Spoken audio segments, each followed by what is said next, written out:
May the Lord's springtime blessing envelop you, heart dwellers.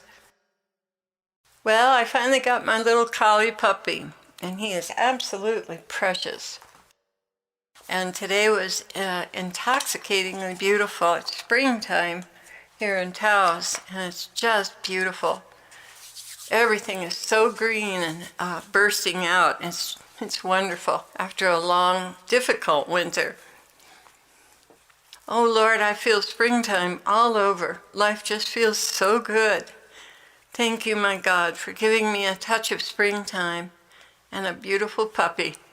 Do you want to speak to me? He answered immediately. Of course I want to speak with you. What in the world ever made you question that?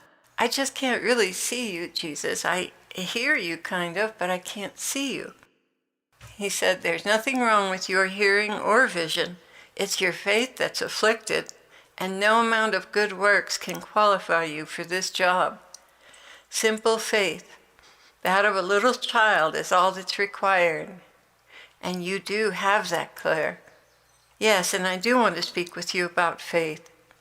Isn't it amazing that whatever you bring up is connected to my topic for the day? Considering that you live in me, Jesus, I guess not. He chuckled. Daughter, I live and breathe and have my being in you, and with you and through you. We are so coordinated, you would be hard-pressed to tell us apart, although your sins will always reveal who has the upper hand at the moment. The faith I speak of is the faith of a little child who does not worry about entering a university when she's 3 or 4. She doesn't question the future, unless it's the immediate future, such as obtaining a treat when she's at the store with her mother. She cares not about the stock market, qualifying for a loan, obtaining a vehicle, and which insurance policy is the best. No, she puts her little hand in Daddy's and walks along the sandy shores of life, taking in the pretty shells and foamy water. She doesn't worry about what grade she's going to get or how to qualify for college. She only thinks about the present moment because her Father is always supplying all she needs. This is faith in action. Unless you become like a little child, truly I tell you, unless you change and become like little children, you will never enter the kingdom of heaven. Therefore, whoever humbles himself like this little child is the greatest in the kingdom of heaven.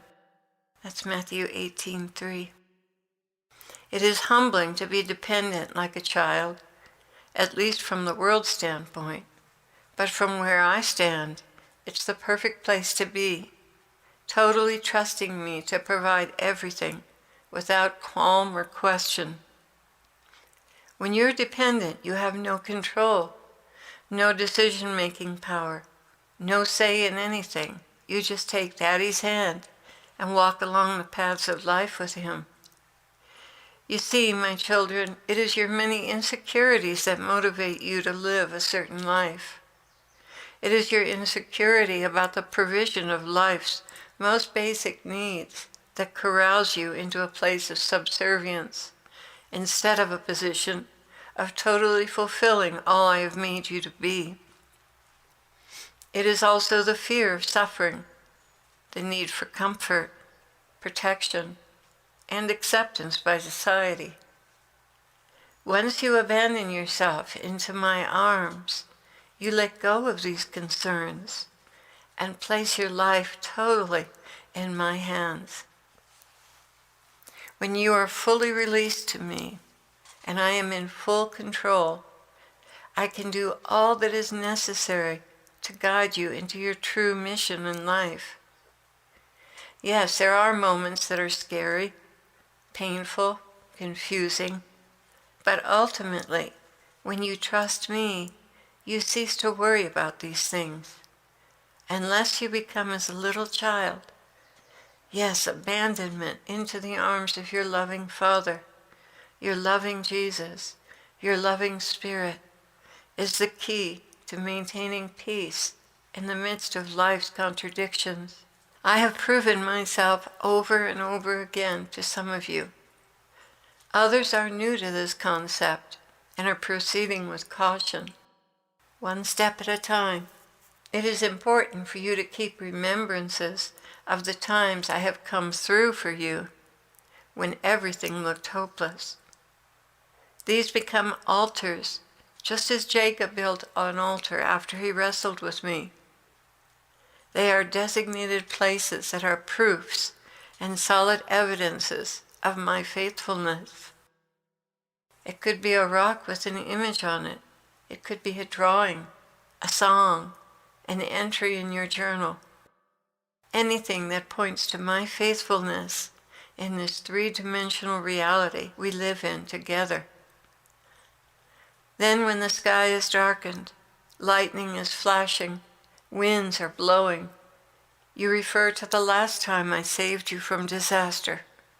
Yes, even as the apostles witnessed me walking on the water and arriving at their destination immediately in spite of their predicament. Another altar was my transfiguration. My apostles could see that I, once again, was totally above the laws of nature. I will establish you in these altars as you walk with me, and they will become places of comfort and confidence in the midst of turbulent times. So take my hand, trust in me, and allow me to take you to your destination. Remember, I'm always with you, always speaking to you, always guiding you, and always there to embrace you.